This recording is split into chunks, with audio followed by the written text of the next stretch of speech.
목표의 힘은 군사력의 힘보다 더 강하다라는 말을 마하트마 간디가 이야기를 했습니다. 대영 제국, 막강한 군사력을 가지고 있었던 세상을 제패하고 있는 그 대영 제국을 피 한 방울, 물 한 방울 흘리지 아니하고 이긴 후에 한 이야기가 저 이야기입니다. 목표가 가지고 있는 힘이라는 것은 어떤 막강한 군사력보다, 어떤 힘보다 더 강하다라는 그런 이야기를 통해서 우리의 인생에 목표를 가지는 것이 얼마나 중요한가를 말씀을 한 것입니다. 우리가 이 말씀은 많이 들어서 알고 있죠. 삶은 속도가 아니라 방향이다. 속도가 중요한 것이 아니라 방향이 중요합니다 라는 말을 우리가 많이 듣고 많이 알고 있습니다. 삶의 방향은 목표가 있느냐, 목표가 없는 삶은 아무리 열심히 살더라도 방황할 수밖에 없는 거예요. 그래서 우리 인생에 목표가 있느냐 없느냐가 굉장히 중요합니다. 한국의 아이들이 학교에 등교를 걸어서 하잖아요. 어떤 아이가 학교를 가고 있는데 등교하는 중에 이 친구가 길거리에서 뭐를 찾고 있더래요. 그래서 이 친구도 그 아이가 막 너무 열심히 찾고 있으니까 자기가 뭐를 찾고 있느냐고 그렇게 이야기하니까 찾고 있던 그 친구가 500원짜리 동전을 잃어버렸다고, 그 동전을 지금 찾고 있다고 그렇게 이야기를 하더래요. 그래서 측은히 여기면서 이 아이가 등굣길을 가다가 멈추고 그 500원짜리 동전을 이제 찾으려고 함께 애를 쓰고 있었습니다. 그 500원짜리 동전을 찾고 있는 가운데 길거리에 딱 보니까 500원짜리가 딱 떨어져 있는 거예요. 그래서 그것을 빨리 주워서 아이에게 전하고 빨리 등교를 해야 되겠다라고 생각을 했는데, 동전을 보는 딱 순간에 마음에 욕심이 생겨난 거예요. 500원짜리 조금만 내가 가질 수만 있다면 눈깔 사탕 큰 거 하나 먹을 수 있을 텐데 라고 생각을 하면서 그 동전을 발로 꾹 누르고 있었습니다. 이 누르고 있는데 이 500원짜리를 꺼내서 자기 주머니에 넣어야 되는데 사람들의 눈이 있잖아요. 그리고 친구도 지금 아직까지 여전히 찾고 있고요. 그래서 이 발을 뗄 수가 없어서 주변에 있는 많은 친구들, 등교하는 아이들, 또 주변에 있는 사람들이 다 떠나기까지 계속 500원짜리 동전 밟고 있다가 학교에 3시간 정도 지각을 했다고. 학교를 가야 하는 것이 그의 목표였는데 목표를 잊어버리니까 순간적으로 500원짜리 동전의 유혹을 받아서 그게 뭐가 그게 큰 거라고 거기에 발을 디디고 3시간 동안 견뎌냈던 그 아이를 한번 생각해 보십시오. 우리가 인생을 살아가는 동안 목표를 잃어버리면 이런 것과 똑같습니다. 목표의식을 가지고 목표를 따라 살아가야 할 인생인데 목표를 가지고 있지 않으니까 어떻게 해요? 하자는 유혹에도 우리가 넘어가서 정말 가야 할 그 등굣길에 학교에 가지 못하는 그런 우를 범할 때가 얼마나 많은지 모른다라는 거죠. 여러분, 여러분의 인생에 목표가 있습니까? 어떤 목표를 가지고서 그 방향 따라 걸어가고 있습니까? 지금 우리의 심령 속에는 어떤 목표의식을 가지고서 어떠한 장애물과 유혹과 환난과 고난이 있다 할지라도 그 목표를 향하여서 그 방향을 따라 걸어가고 있는 인생길인지요. 말씀을 준비하면서 하버드 대학에서 설문조사를 하고 어떤 결과를 가지고서 발표를 한 것을 제가 보게 되었습니다. 27%, 60%, 10%, 3%라는 이 숫자를 결과물로 발표를 하버드 대학에서 했는데요. 저 조사 결과가 어떤 조사냐 그러면 이 사회 구조를 보니까 상층에 자리 잡은 계층이 있고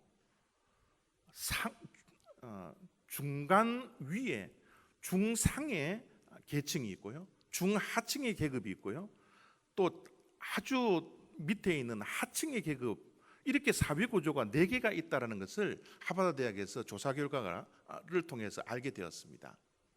그런데 여러분, 27%라는 저 수치는 하층 계급입니다. 이 하층 계급을 조사를 해보니까 왜 저들이 27%는 많은 숫자가 하층 계급을 차지하고 있을까? 목표가 없더라는 거예요.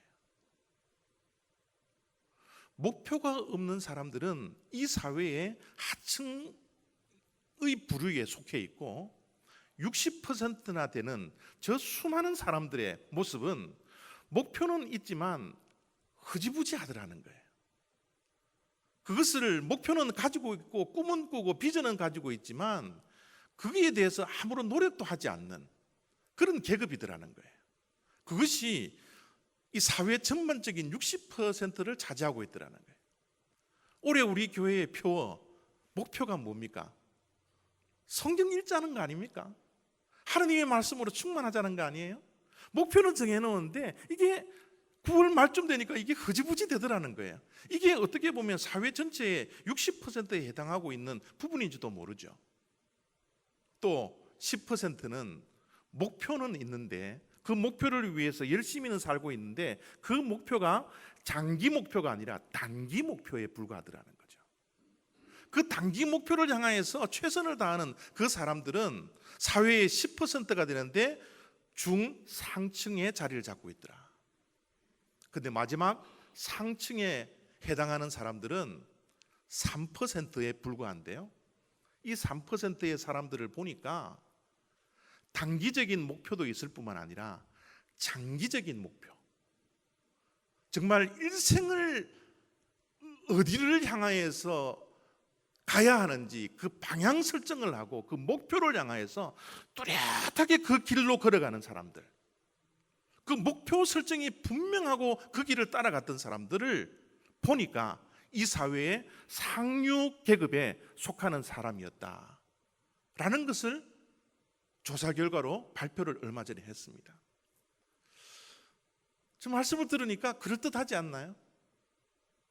우리는 목표가 분명해서 상류 계급에 속합니까? 아니면 아무런 꿈도 아무런 목표도 어떤 방향으로 걸어갈지조차도 모른 채 하루하루를 살아가는 그런 부류에 속하고 있지는 않은지, 오늘 이 시간 이 목표에 대해서, 우리 인생의 목표에 대해서, 우리의 신앙의 목표에 대해서 다시 한번 생각할 수 있는 그런 시간이 되어지기를 원하는 것이죠. 그런데 여러분, 이 목표보다 더 중요한 것이 하나가 있어요. 그것이 목적입니다. 목표를 세워놓더라도 목적이 좋지 않으면 그것도 헛된 방향이에요. 우리가 공부를 1등 해야 되겠다, 목표는 세울 수 있습니다. 또 열심히 그 목표를 향해 달려갈 수 있습니다. 그런데 왜 우리가 1등을 해야 되는지, 그걸 모른 채 우리가 1등을 한다면 그것은 옳은 방향이 아니라는 거죠. 좋은 대학에 다 가고 싶습니다. 그 목표를 세웠습니다. 열심히 일합니다. 열심히 공부를 합니다. 좋은 대학에 가는 목적이 뭘까요? 돈을 많이 벌고 싶습니다. 집을 큰 거를 사고 싶어요. 좋은 차를 사고 싶습니다. 목표는 세웠습니다. 그런데 그 목적이 무엇일까요?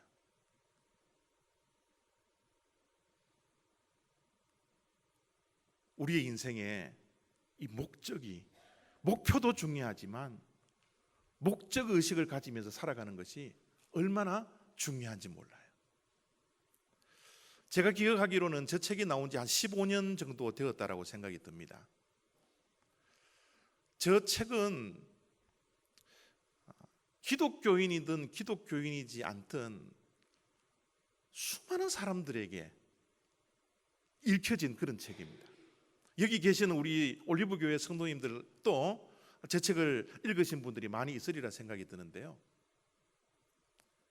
미국에서만 해도 뭐 100만 부 이상 팔린 책이죠.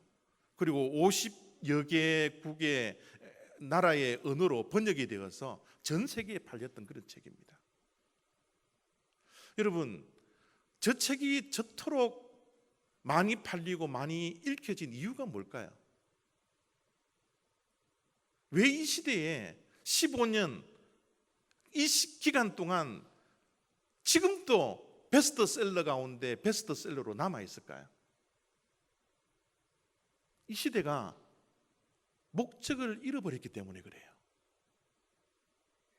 목적을 잃어버린 채 살아가는 그 수많은 사람들이 목적이 이끄는 삶이라는 목적에 관한 말씀이 있는 그 책이 나옴으로써, 그 책을 읽음으로써 목적이 새로워지고, 목적이 새로워지니까 사명이 새로워지고, 거기에 도전을 받고 그렇게 살아야 되겠다.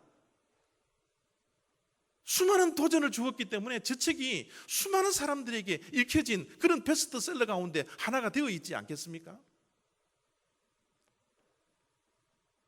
우리 믿는 자들이 가지고 있는 삶의 목적이 무엇일까요? 우리는 무엇을 위해서 하루하루를 살아갈까요?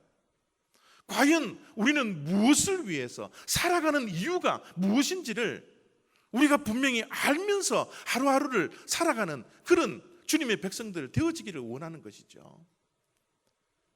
우리 신앙인들의 목적은 사도 바울이 고린도전서 10장 31절에 이렇게 분명하게 말씀해 놓고 있습니다. 무엇이라고요? 하나님의 영광을 위해서. 우리가 먹든지 마시든지 무엇을 하든지 하나님의 영광을 위해서 하라.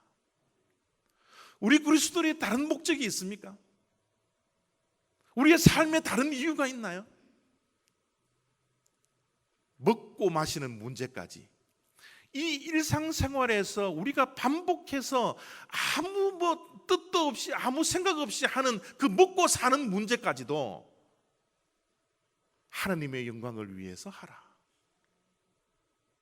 우리의 삶의 목적은 분명합니다. 하나님의 영광을 위해서 살아가는 것. 이것이 흐트러져서는 안 된다라는 거예요. 그래서 베드로는 하나님의 영광을 위해서 살아가라는 이 말씀을 오늘 우리들에게 11절 속에서 주시고 계신 것이죠. 범사에 예수 그리스도로 말미암아 하나님이 영광을 받으시게 하려 함이니 그에게 영광과 권능이 세세에 무궁하도록 있느니라. 아멘.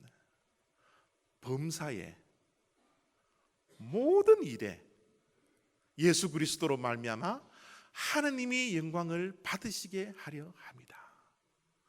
분명한 삶의 목적, 모든 일이 주어지는 목적, 하나님의 영광을 돌려드리는 것, 하나님의 영광을 위해서 하는 것, 분명히 우리들에게 말씀을 밝혀놓고 있는 것이죠. 우리가 이때까지 이 베드로 전서를 1장부터 우리가 4장에 지금 이르러서 보고 있는데, 여러분 베드로 전서를 생각하면 가장 먼저 떠오르는 단어가 어떤 단어예요? 고난. 그래서 고난 가운데 소망을 가지고 살아가는 것, 그런 말이 우리가 떠오르지 않나요? 사실 이 베드로 전서는 로마 황제의 핍박과 환난, 그 엄청난 일들 앞에서 고통당하고 고난당하는 초대 교인들에게 사도 바울이 위로를 하기 위해서 쓴 편지입니다. 그런데 갑자기 고난과 소망에 대한 이야기를 하다가 그것을 멈추어 놓고 왜 우리의 삶의 신앙의 목적인 하나님의 영광을 위하여라는 이 목적을 우리들에게 말씀하고 있을까요? 삶이 힘들고 어려우면요, 목적을 잃어버리며 살 때가 있기 때문에 그래요. 초대교인들이 살았던 이유가 뭡니까? 지난주의 말씀을 기억해 보십시오. 하나님의 의, 옳은 일, 선한 것, 어린 양을 위해서 그들이 생명을 바치고 고난과 핍박을 당했던 그 시절인데, 그들은 환난과 고난이 너무너무 점점 중해지자 그들이 왜 이 고난을 받아야 되는지, 왜 이 어려움에 처해 있는지, 왜 우리가 살아야 되는 것인지 그 이유와 그 목적을 상실한 채 하루하루를 살아가면서 때로는 많은 사람들이 예수 그리스도, 의로우신 예수 그리스도를 버리고 배교를 하면서 살아가는 사람들의 수가 증가하더라는 것이죠. 그래서 사도 베드로는 이런 고난과 어려움과 환난 가운데 있는 자들에게 다시 한번 인생의 목적에 대해서 말씀을 해주시고 있는 거죠. 오늘 우리 이장로님이 기도하셨던 내용처럼 우리 교회 성도님들 한 분 한 분을 보면 많은 어려움들이 있어요. 이 신앙을 지키면서 살아가는 이 인생길 가운데 좋은 일들만 있으면 참 좋을 텐데, 선한 일을, 의로운 일, 착한 일을 하다가, 교회 일을 하다가 핍박에, 또 어려운 일에, 또 여러 가지 문제로 인해서 힘들어하고 어려워하고 날마다 눈물을 흘릴 수밖에 없는 그런 사정에 있는 자들이 얼마나 많은지 몰라요. 이럴 때 우리가 다시 한번 생각하고 회복해야 될 것이 뭡니까? 이러는 가운데서도 우리가 믿음으로 이 세상을 믿음을 지켜나갈 수 있어야 되는 것은 뭡니까? 우리의 목적의식이에요. 내가 이 고난을 왜 극복해야 될지 그 이유가 분명해야 됩니다. 사도 베드로가 초대교회 성도들에게 하나님의 영광을 위해서, 그 목적을 새롭게 하기 위해서 말씀을 주셨던 것처럼, 오늘 또 우리가 말씀을 통해서 하나님의 영광이라는 이 궁극적인 우리의 목표, 우리의 삶의 이 목적이 새로워질 수 있는, 회복될 수 있는 그런 주일 예배가 되었으면 좋겠습니다. 하나님의 영광, 하나님의 영광, 우리가 참으로 많이 쓰는 단어예요. 또 그런 하나님의 영광을 위해서 살아가야 된다는 마음은 믿는 자들은 누구나가 다 가지고 있는 것 같습니다. 그런데요, 이것이 그렇게 마음대로 되는 게 아니에요. 얼마나 힘든지 모릅니다. 그래서 하나님의 영광을 위해서 살아가는 이 목적을 회복하기 위해서 베드로가 권면을 합니다. 회복하기 위해서는 이런 삶을 살아라고 우리들에게 말씀을 해주고 있습니다. 그것이 7절 말씀인데요, 만물의 마지막이 가까이 왔으니 그러므로 너희는 정신을 차리고 근신하여 기도하라. 하나님의 영광을 위한 우리의 삶의 궁극적인 목적을 회복시키기 위해서는 우리가 뭐를 해야 돼요? 기도하라는 거죠. 여러분, 왜 기도합니까? 우리의 힘으로는 안 되니까. 우리의 능력으로는 하나님의 영광을 위해서 살 수 있는, 죄송합니다, 방법이 없습니다. 또 설문조사를 한 것을 하나 말씀드리겠습니다. 글씨가 작아서 여러분들에게 잘 안 보이겠지만요, 설문조사는 이것이었습니다. 누구를 위해서 살아왔습니까? 여러분, 이때까지 여러분의 삶이 누구를 위해서 살아왔던 것 같아요? 하나님의 영광을 위해서 살았습니다 라고 말씀을 자신 있게 할 사람이 과연 이 자리에 몇 분이나 계시겠습니까? 빨간 줄, 빨간 이 도표, 이 빨간 도표가 뭐냐 하면요, 자식을 위해서 살았습니다. 이것이 86.4%나 됩니다. 그리고 조그마한 이 그린색으로, 하늘색으로 되어 있는 것이 배우자를 위해서 살았습니다. 이건 제가 좀 못 믿을 것 같은데, 배우자를 위해서 살았습니다 라고 하는 것이 10.4%예요. 그리고 조그마한 이 그린색이 뭐냐 하면 부모를 위해서 살았습니다 라고 대답했던 사람이 2.4%, 아주 작은 가나다랗게 있는 그것이 0.6%인데요 종교적 절대자를 위해서, 다시 말씀드리면 하나님을 위해서 살았습니다 라고 했던 답을 했던 사람이 몇 퍼센트요? 0.6%요. 나머지 0.2%가 기타고요. 여러분 어디에 속합니까? 저는 저 도표를 보면서 저의 55년의 삶을 돌아보니까요, 해당되는 게 아무것도 없었어요. 누구를 위해서 살았습니까? 누군가가 나에게 질문을 한다면 나는 그렇게 대답을 했을 것 같아요. 나를 위해서 살았습니다. 나를 위해서 살았던 인생. 정말 조금 확대되어서 내 가족, 내 자녀, 내 배우자, 부모님, 이 모든 것이 나를 위한 것 아닙니까? 우리의 삶의 목적은 분명히 먹든지 마시든지 무엇을 하든지 하나님의 영광을 위해서 하라고 내가 기도는 하고 있지만, 내가 그렇게 설교는 하고 있지만, 내 삶을 곰곰이 들여다보니까 하나님의 영광을 위해서 살기보다는 내 자신을 위해서, 내 유익을 위해서, 내 명예를 위해서, 내 자존심을 위해서 살았던 그 인생의 발걸음이 더 많다는 것이죠. 내 힘을 통해서, 내 능력으로, 내 신앙으로, 내 열심으로 하나님의 영광을 위해서 살아가요? 그게 안 되더라는 겁니다. 우리가 기도하는 목적이 뭡니까? 내가 할 수 없으니까 하나님께서 해달라는 거예요. 하나님의 능력으로 이것을 할 수 있도록 하나님께서 해달라는 거예요. 여러분, 기도라는 것은요, 하나님과 우리 사이에 연결되어져 있는 연결끈입니다. 관계의 끈입니다.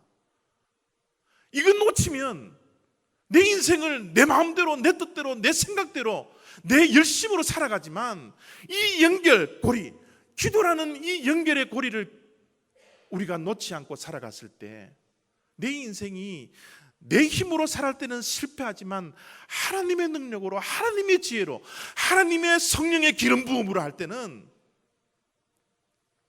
내 인생의 방향이 하나님의 영광을 위해서 살아갈 수 있는 그 목적을 따라 살아가는 인생이 될 수 있다는 것입니다. 그래서 우리는 기도하는 거죠. 만약 내 힘으로 하나님의 영광을 위해서 살 수 있습니다 라고 자신할 수 있는 사람은요, 기도 안 하셔도 괜찮을 것 같아요. 내 인생의 모든 문제를 내 힘으로, 내 능력으로, 내가 가지고 있는 것으로 다 해결할 수 있습니다. 그러면 예수님이 필요 없는 것 같아요. 그러나 우리는 예수님이 필요합니다. 하나님이 필요합니다. 그래서 하나님 앞에 무릎 꿇는 거죠. 우리의 목적, 힘들고 어려운 이민생활을 살아가는 동안 이 방향을 잃어버린 채, 이 목적을 잃어버린 채 하루하루를 살 때가 얼마나 많습니까? 이 목적을 회복하기 위해서는 우리가 반드시 해야 할 일이 하나님께 무릎 꿇어야 된다는 거예요. 그래서 베드로는 7절 속에 이렇게 이야기를 했지 않습니까? 만물의 마지막이 가까이 왔으니 그러므로 너희는 정신을 차리고 근신하여 기도하라. 여러분, 기도하는 것 정말 쉽지는 않습니다. 시간을 쪼개서 기도의 자리에 나와 무릎 꿇고 하나님의 능력을 덧입고 살아가려고 하는 이 노력, 쉬운 일은 아니에요. 그래서 베드로는 뭐 하라고요? 정신 차리라는 거예요. 우리가 정신을 차리지 않으면 기도할 수 없다라는 거예요. 여러분 직장 생활하는데 8시간 정도 일하죠. 8시간 동안 일하는 게 어렵게요, 하나님께 나와서 8시간 기도하는 게 어렵게요? 어떤 게 어려울 것 같아요? 하루에 8시간 일하는 건요, 어째도 갑니다, 시간은. 그런데 기도 8시간 한번 해보십시오. 이게 어려워요. 기도는 어려운 겁니다. 그래서 우리가 정신을 차리지 않으면 우리가 기도할 수 없다라는 겁니다. 지금 한국 상황이 제가 보기에는 참 위험한 것 같아요. 위기인 것 같아요. 막 지진의 이야기가 나오죠. 어떤 신문을 보니까 2년 안에 강도 8.0의 지진이 한국에서 일어날 가능성이 있다라고 발표를 하고 있습니다. 8.0요? 그 좁은 땅덩어리에 8.0의 지진이 일어나요? 북한에서는 막 쏘아 올립니다. 핵실험하는 거예요. 미사일 쏘옵니다. 정치를 보십시오. 자기만이 옳다라고 상대방 것들을 수용하지 아니하고 얼마나 자기네들이 옳다고 고집하면서 한국의 정치판을 어지럽혀 나가고 있습니까? 한국 교계의 모습을 보십시오. 며칠 전에 보니까 우리 통합 측 총회장님이 이단이라고 규정지었던 사람들을 해체를 시켜들어. 당신은 이제 이단 아닙니다 라고 이야기를 했더라고요. 그런데 며칠 후에 신문을 보니까 그것을 또 번복을 해버렸어요. 이단 맞습니다. 아니 일개 총회장이 당신 이단 아니라 그러면 이단이 아니고, 당신 이단 맞습니다 그러면 이단 맞는 게 그런 이단이에요?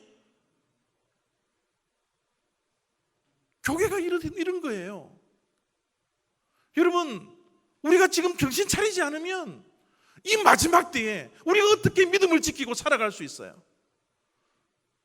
그래서 사도 베드로는 이 환난과 핍박 가운데 목적을 잃어가는 그 사람들을 향하여서 뭐라고요?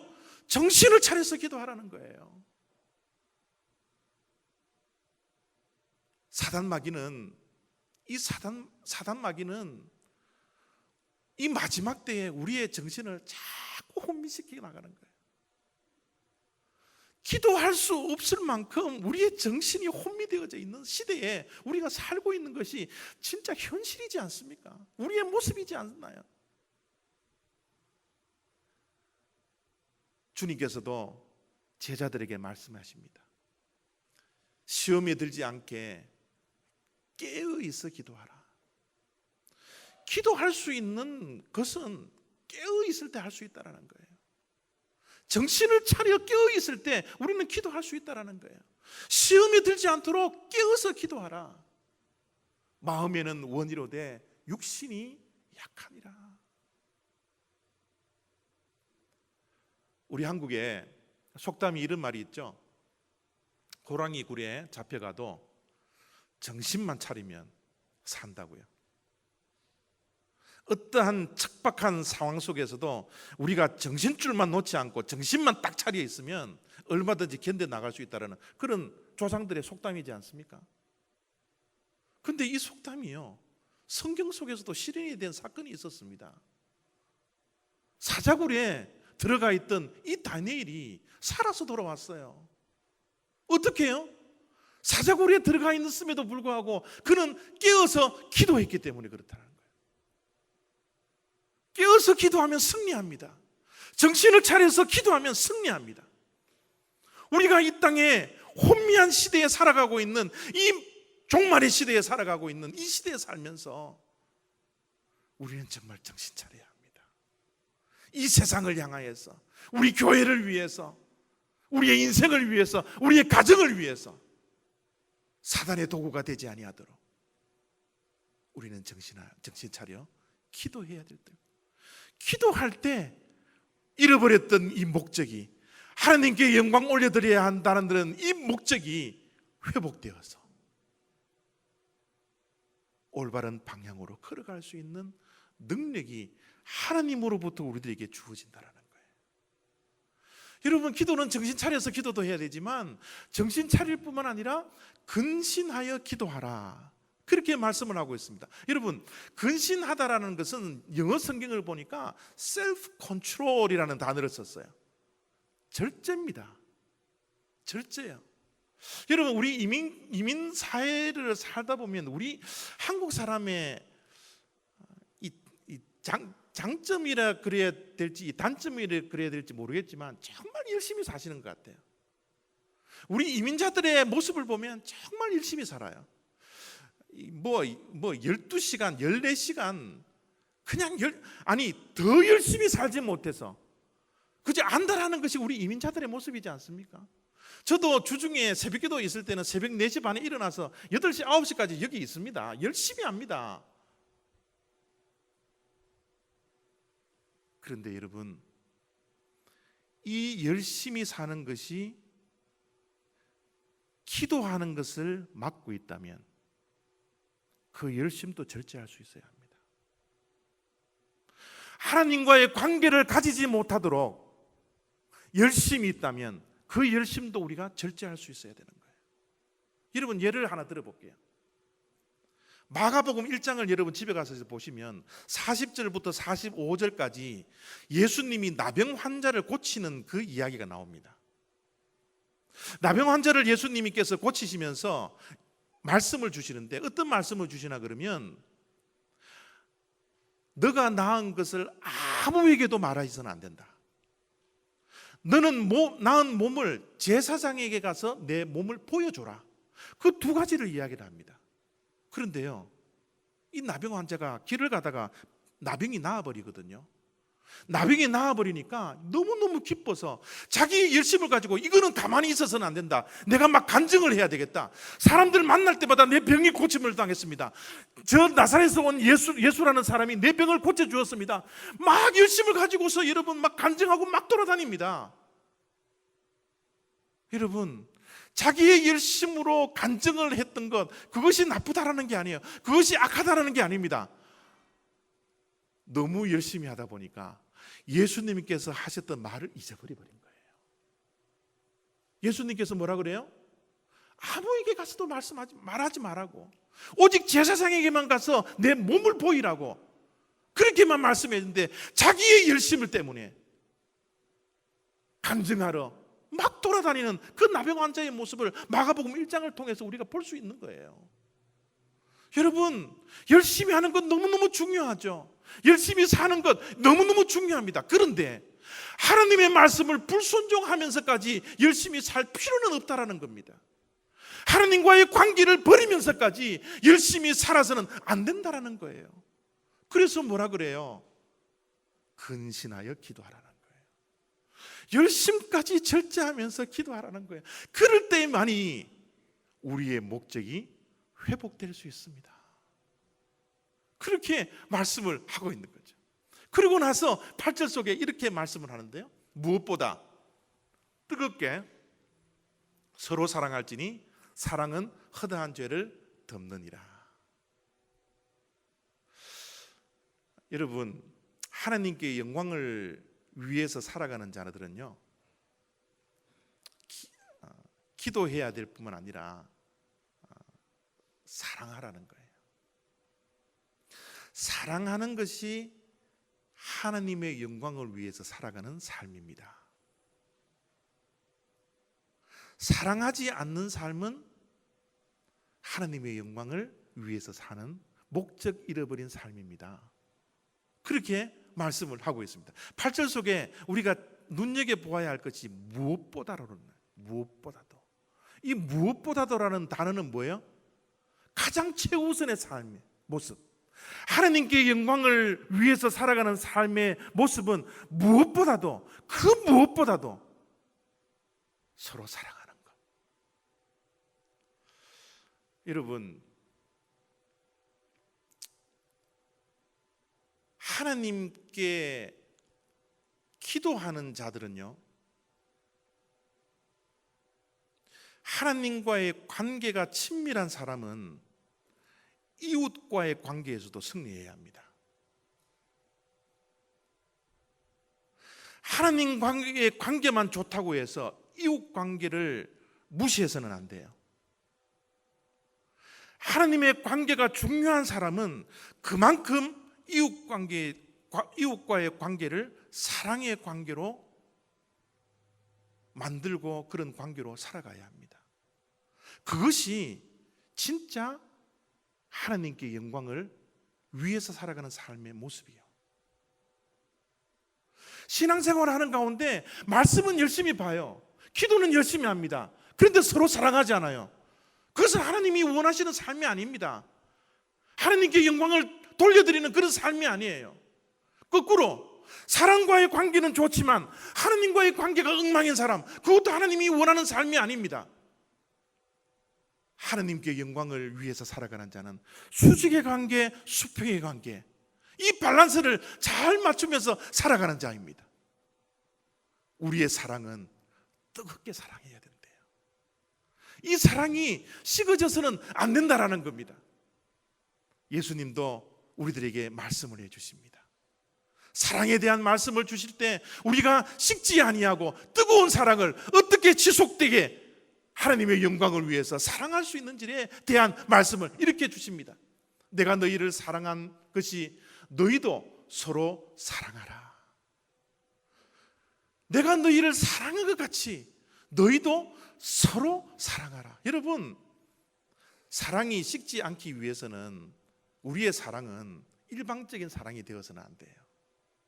서로 사랑해야 됩니다. 우리 어렸을 때 일방적인 사랑, 짝사랑을 해봤죠. 다 경험이 있었을 겁니다. 그 사랑은 식어지는 거예요. 일방적인 사랑은 식어지는 겁니다. 여러분, 일방적인 사랑에 승리할 수 있는 이 세상의 유일한 분은 한 분, 하나님밖에 계시지 않아요. 하나님은 우리에게 정말 짝사랑하고 일방적인 사랑을 물 붓듯이 부어주시는 그 사랑이지만, 육신을 갖고 있는 우리들의 사랑은 하나님의 사랑이 아니기 때문에 어떻게 해요? 일방적인 사랑으로서는 사랑을 지속할 수가 없습니다. 식어버립니다. 그래서 우리는 지속적인 사랑을 하기 위해서 사랑을 주기도 하고 사랑을 받을 수도 있어야 되는 거예요. 사랑을 받기만 해서도 안 되고 사랑을 받았으면 사랑을 줄 수 있는 서로의 사랑이 이루어져야 된다는 겁니다. 여러분, 이 사랑도 우리의 힘으로는 할 수 없어요. 우리의 능력으로 할 수 없어요. 우리에게는 그런 의의가 없습니다. 그래서 예수님께서는 서로 사랑을 식지 아니하고 뜨겁게 사랑할 수 있도록 그 단서를 우리들에게 주셨어요. 어떻게 해요?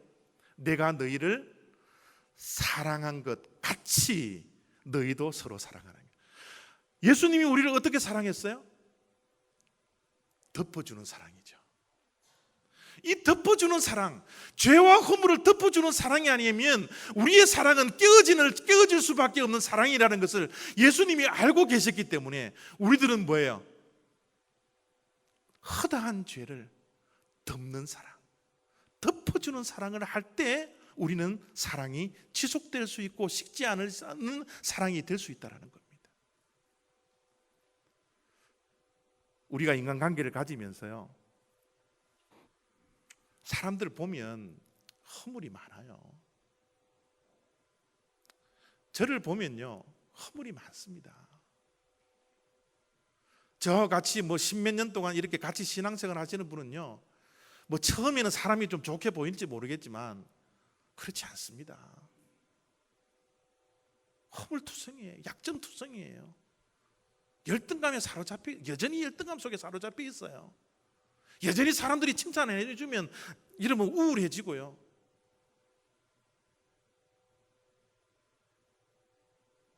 허물 많고 죄악 많아요.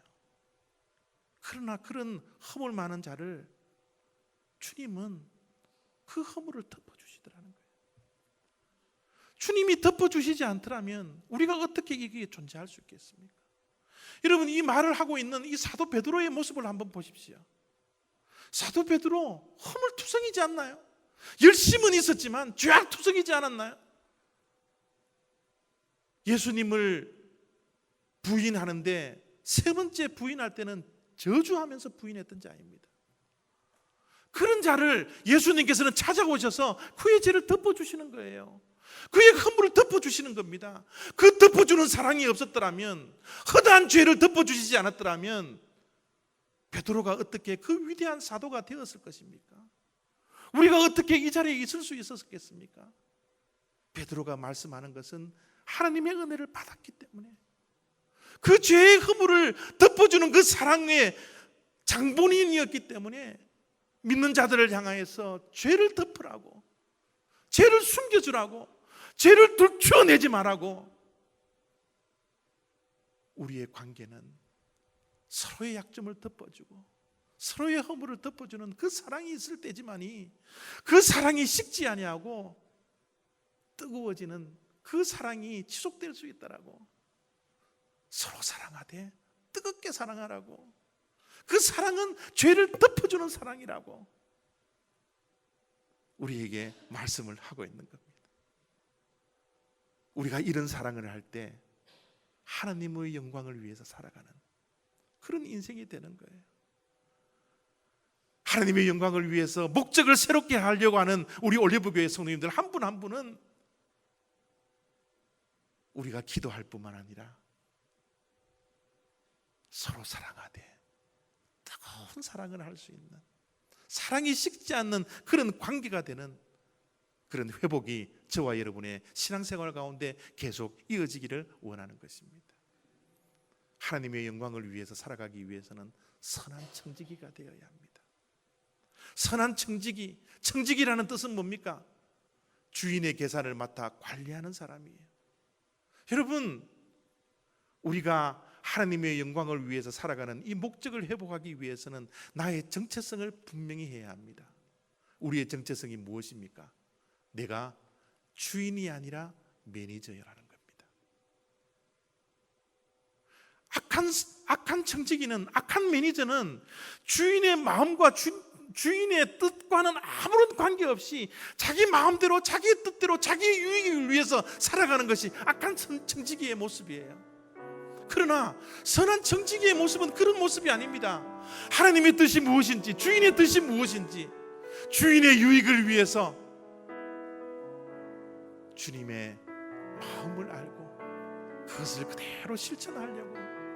그래서 나는 손해가 갈지 모르지만 주인의 유익을 위해서 살아갈 수 있는 자들, 그것이 매니저들이 해야 할 일들이지 않습니까? 우리 사랑하는 성도 여러분, 우리의 정체성은 매니저입니다. 청지기예요. 우리 모두 선한 청지기가 될 때 하나님의 영광을 위해서, 우리의 주인 되신 하나님의 영광을 위해서 살아갈 수가 있습니다. 저는 우리 올리브교회 성도님들이 한 분 한 분이 이 삶의 유일한 목적, 하나님의 영광을 위해서 살아가는 이 목적을 위해서 정신 차려서 기도하고 서로